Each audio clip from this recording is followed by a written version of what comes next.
नमस्कार, मैं नियाज खान और आप देख रहे हैं एनएमएफ न्यूज। ज्ञानवापी मस्जिद में शिवलिंग का दावा, कुतुब मीनार को विष्णु स्तंभ होने का दावा, ताजमहल को तेजो महालय, शाही मस्जिद को कृष्ण जन्मभूमि और दिल्ली के जामा मस्जिद को हनुमान मंदिर होने का दावा।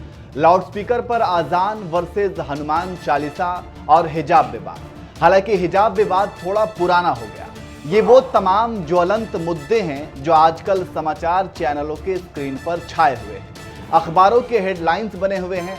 अगर मैं आपसे पूछूं कि रोटी, कपड़ा, मकान, महंगाई, बेरोजगारी, देश की अर्थव्यवस्था यानी कि कुल मिलाकर जनता से जुड़ी बुनियादी मुद्दों पर आखिरी बार आपने कब समाचार चैनलों की टीवी स्क्रीन पर खबरें देखी थीं या फिर राष्ट्रवादी समाचार चैनलों पर डिबेट सुनी थी, तो शायद आप थोड़ी देर सोचने पर मजबूर जरूर हो जाएंगे, क्योंकि पिछले कई महीनों से हमारे कानों में मंदिर मस्जिद के नाम ही गूंज रहे हैं और ऐसा लग रहा है जैसे देश में अब यही मुद्दा बचा हुआ है। धर्म का अफीम हमें ऐसे चटाया गया है कि हमें कोई फर्क नहीं पड़ता कि हमारे देश में बेरोजगारी कितनी है, हमारे देश में महंगाई कितनी है, पेट्रोल डीजल की कीमत क्यों आसमान छू रही है, रसोई गैस की कीमत कैसे बढ़ गई।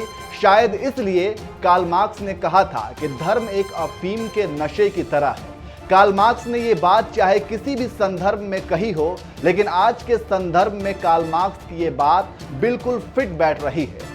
हमारे पास आंख है लेकिन हम अंधे हो चुके हैं, हमारे पास कान है लेकिन हम बहरे हो चुके हैं, हमारे पास दिमाग है लेकिन हमारे सोचने की शक्ति छीन ली गई है, हमारे पास जुबान है लेकिन बोलने की ताकत नहीं है। हम यहाँ किसी एक समुदाय की बात नहीं कर रहे हैं, सबका वही हाल है। देश में महंगाई चरम पर है, हर रोज किसी न किसी चीज की कीमत बढ़ रही है, लेकिन हमें पता ही नहीं, और पता भी कैसे हो, क्योंकि मंदिर मस्जिद के मसले तो आम जनता के मसलों से ज्यादा महत्वपूर्ण है। इसलिए उसका समाधान होना ज्यादा जरूरी है, क्योंकि हिंदुओं को लग रहा है कि हिंदुत्व खतरे में है, वही मुसलमानों को लग रहा है कि उन्हें इस देश में दबाया जा रहा है। और इस बीच कुछ नेता आते हैं और भावनाओं के साथ खेलकर एक पक्ष के साथ नाइंसाफी और खतरे का हवाला देकर अपनी राजनीतिक रोटी सेक लेते हैं और मूर्ख जनता को राष्ट्रहित के नाम पर लॉलीपॉप दे देते हैं। आज हर चैनल पर सिर्फ ज्ञानवापी मस्जिद का मुद्दा गरमाया हुआ है।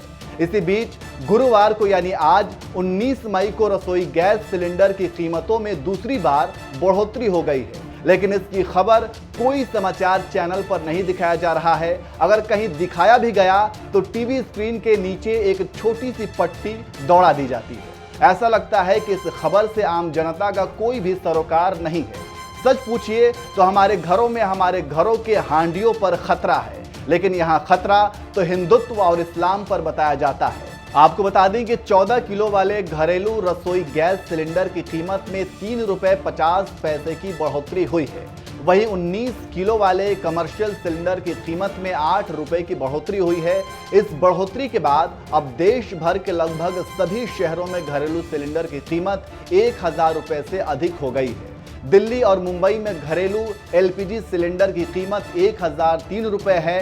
कोलकाता में घरेलू एलपीजी सिलेंडर की कीमत 1029 रुपये होगी और चेन्नई में इसकी कीमत आज से 1018 रुपये 50 पैसे होगी। इससे पहले 7 मई को रसोई गैस सिलेंडर की कीमत में 50 रुपये की बढ़ोतरी की गई थी।